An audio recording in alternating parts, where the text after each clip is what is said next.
Fundación DPT, potenciamos el talento. Hola, ¿cómo les va? Bienvenidos a otro programa de diagnóstico y debate.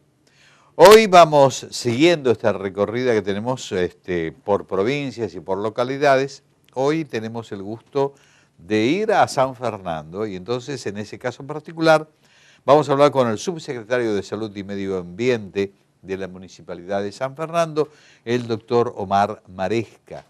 Así que gracias en principio por venir. Gracias a usted. Medio colega, porque también tiene un programa que hace... Un programa de televisión no, en Zona Norte. Me parece. Así que vamos a estar como peces en el agua, ¿no? Cuénteme un poquitito cómo está todo el esquema de salud en la localidad de San Fernando. Bueno, el esquema de salud en San Fernando, le explico un poco cómo lo diagramamos. Tiene 13 centros de atención primaria, está en territorio, 3 hospitales de islas y un centro de atención primaria. En territorio hay 160.000 habitantes y 16 kilómetros cuadrados, sacando el aeropuerto internacional. Y en islas hay 3.200 habitantes con esos 3 hospitales que fueron programados para cuando la isla tenía 40.000 habitantes.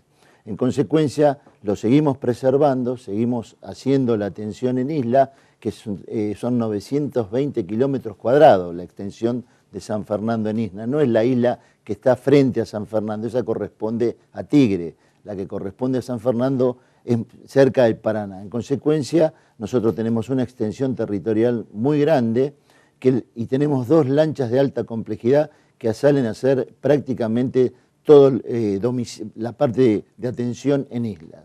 Esto es muy importante desde el punto de vista asistencial, puesto que esto nos permite, en primer lugar, tener el hospital, que es de baja complejidad, y hacemos la derivación con estas lanchas de alta complejidad. Ahora estamos por instalar el helipuerto para hacer el traslado vía helicóptero al continente. Y por otro lado, en la semana que viene, se agrega un pediatra rural. Este pediatra rural va a estar en isla una semana instalado en un hospital y va a hacer el recorrido casa a casa en isla, que no es fácil, porque es como el impenetrable con agua, o tal vez más difícil que el impenetrable, y se va a hacer este recorrido, con el cual vamos a tener un diagnóstico situacional no solo de los niños, sino del grupo familiar, porque el trabajo debe ser en el terreno. Ahora, yo lo interrumpo 2 segunditos nada más, porque al estar mencionando el ámbito geográfico en el cual desarrollan esta tarea, me da la impresión de que climatológicamente les genera otro tipo, a lo mejor, de síntomas o enfermedades que requieren ese tipo de atenciones especiales de ustedes, claro, ¿no? La patología es variable en la isla con respecto al continente, claro, pero fundamentalmente en los periodos epidémicos es similar. Por ejemplo, también tenemos sueros antiofídicos porque esto hay que preverlo y es importante. Las parasitosis tal vez sean mucho más importantes que en el continente. Y hay patología no detectada por la distancia. Esto es con respecto a islas. Con respecto a continente tenemos 13 centros de atención primaria para 160.000 habitantes. En San Fernando la cantidad de centros es la adecuada. Hemos hecho una inversión muy importante. Hemos comprado un ex supermercado en Avenida Avellaneda para hacer un centro materno-infantil sin internación, puesto que la internación en nuestro distrito es provincial, el hospital es provincial, tenemos una muy buena relación con el hospital provincial, una buena referencia y contrarreferencia. Estos centros de atención primaria, y como bien decía Ramón Carrillo, y extendiéndome en la concepción ideológica, Carrillo es hospitales sin consultorios, y decía, los profesionales de la salud, más que estar en el centro de atención primaria, deben estar en el terreno. En consecuencia, nosotros empezamos a trabajar en el terreno, porque hoy el problema no es un problema médico, pero también es un problema social. Excede a la medicina la problemática. En consecuencia, si yo hay una terapéutica en el centro de atención primaria y lo mando al paciente a la casa con el conflicto social que tiene, probablemente no lo resuelva. Si hago una determino una glucemia en ese contexto social, no me va a dar la respuesta adecuada, puesto que ya el contexto más que individual es social. Y también creo que es importante con respecto a cuando salimos de la facultad. Este es un concepto que debemos tener en cuenta. Cuando salimos de la facultad siempre nos ponen en un lugar de enfermedad que debe estar, que es el hospital, y no recorremos los centros de atención primaria, en donde conocemos nuestra realidad social, la realidad social de la población. Deberíamos rotar primeramente por los CAPS, los centros de atención primaria y el terreno, y después ir al hospital.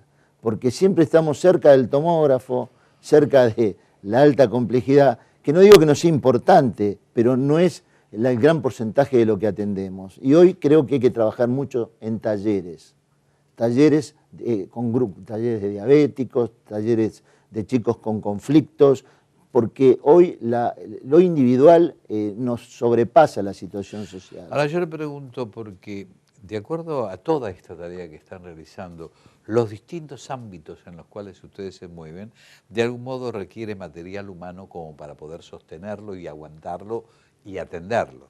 Yo digo, ¿tienen suficiente población médica como para atender todo esto? Yo creo que tenemos, siempre falta. Hoy, por ejemplo, la pediatría tal vez sea una especialidad muy requerida, no hay tantos pediatras como uno quisiera que hubiera, entonces creo que el trabajo en terreno va a suplir. Hoy por hoy el médico generalista cumple un rol muy importante, fundamental. Está atendiendo el 80% de la patología que se atiende en un consultorio, en un CAPS y en terreno. Pero nosotros vemos algo muy interesante, que es que podemos tener el centro de atención primaria y a 3 cuadras tener una persona que no va por un problema cultural, no va. En consecuencia tenemos que ir a buscarlo, traerlo y si no vuelve, ir a buscarlo. Puesto que el cambio debe ser cultural, por eso tenemos una fuerte inserción en el trabajo en escuela, con escuela. La salud escolar, tenemos una dirección de salud escolar, interactuamos muy fuertemente porque nosotros pensamos que el promotor debe ser el niño de la primaria y del jardín de infante, debe empezar a ser promotor de salud para generar el cambio cultural. Porque si no generamos el cambio cultural, si ese chico tal vez no le dice al padre, no fumes papá que contamina esto, entonces el padre va a tener pautas de promoción de salud de su hijo. Y por otro lado hemos implementado lo que se llama el tercer renglón. El tercer renglón es una propuesta educativa que se toca un tema de promoción y prevención en salud en todo el distrito, tanto en jardín de infantes, primaria, secundaria y lugares deportivos. O sea, ese día se toca el tema, por ejemplo, lavado de manos. Cruza todo el municipio ese tema y se trata, como para incentivar el conocimiento y la importancia del lavado de manos, por ejemplo, en este momento con bronquiolitis y gripe A H1N1, que en la epidemia anterior se pudo solucionar cuando la gente se quedó en la casa. En consecuencia, hemos generado los lugares para la atención de CAPS y para que no vaya control de niño sano con niño enfermo. Porque el niño sano puede esperar un mes más o 2 para su control y no tener una enfermedad, salvo aquel que lo requiera, obviamente, ¿no? Ahora, el gran problema frente a los problemas climatológicos que tenemos, el frío y el avance de estos dos temas graves, uno para los chicos, el otro que le puede agarrar a todo el mundo, es decir, cómo pueden cubrir en parte islas ustedes este tema, ¿no? Este es el gran problema. Claro, islas es algo que uno tiene que vivirlo para conocerlo. Claro.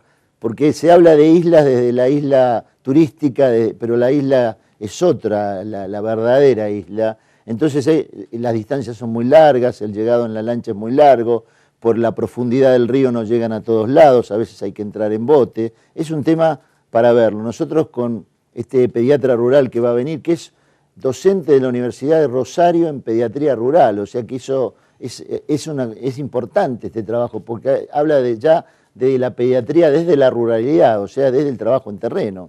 Así que ellos van a estar, como le decía anteriormente, una semana y ahí vamos a tener un conocimiento. Le digo, vino otra pediatra, que esto es interesante el concepto, tenerlo, porque ella trabaja en Favaloro, terapista intensiva, nació en Tucumán. Quiero devolverle a mi pueblo, a mi país, lo que me dio la universidad pública gratuita. No se lo puedo devolver en Tucumán, se lo devuelvo en Isla. Fue a Islas y está haciendo un trabajo espectacular. Así que esto para nosotros es muy importante. O sea, que se concientiza, el profesional se concientiza de las necesidades que tienen, ¿no? Sí, yo creo que el cambio también, el equipo debe ser multidisciplinario, porque hoy por hoy tenemos a las promotoras sociales, a las manzaneras, a las comadres, y la propuesta que estamos haciendo nosotros a partir de octubre es generar promotores sociales nuevos. ¿Qué quiere decir esto? Alumnos secundarios como promotores de salud, alumnos primarios como promotores de salud, líderes barriales como promotores de salud, y aquel que se quiera incluir en un curso que vamos a dar para ser promotor de salud. El promotor de salud es la llave muchas veces de la entrada al barrio, pero cuando se conoce el territorio, que es lo que queremos hacer nosotros, que estos equipos sean permanentes en el territorio y que tengan el nexo con el centro de atención primaria y que hagan una recorrida cada 15 días, cosa que el médico, la asistente social, la obstétrica sean conocidas por el barrio, con lo cual nos da una referencia y contrarreferencia muy importante, con el centro y ahí con el hospital. Ahora, habiendo tanta heterogeneidad de pobladores, ¿cómo hacen para concientizar de que deben recurrir a ustedes? Creo que es lo más difícil, porque generar el cambio cultural tal vez sea lo más difícil, pero hay que generarlo desde el mensaje que le da la gente que vive en la comunidad. Por ahí el mensaje nuestro es muy técnico, nosotros y usted también a veces cuando vamos a un medio de comunicación hablamos en un idioma técnico que no nos comprenden y tal vez hablemos para cierta comunidad en un tema técnico que no nos comprende. Por ejemplo, le doy un ejemplo clarito.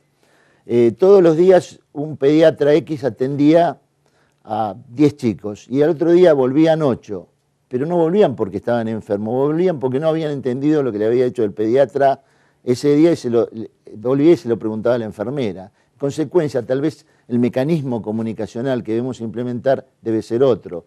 Por ejemplo, embarazo adolescente, que es un problema importante, tenemos que tener una promotora de salud que sea una chica que ha tenido un embarazo adolescente o que esté embarazada en este momento, que dé pautas a otra adolescente, porque el mensaje es totalmente diferente. Doctor, le agradezco, pero realmente mucho la gentileza que ha tenido de venir.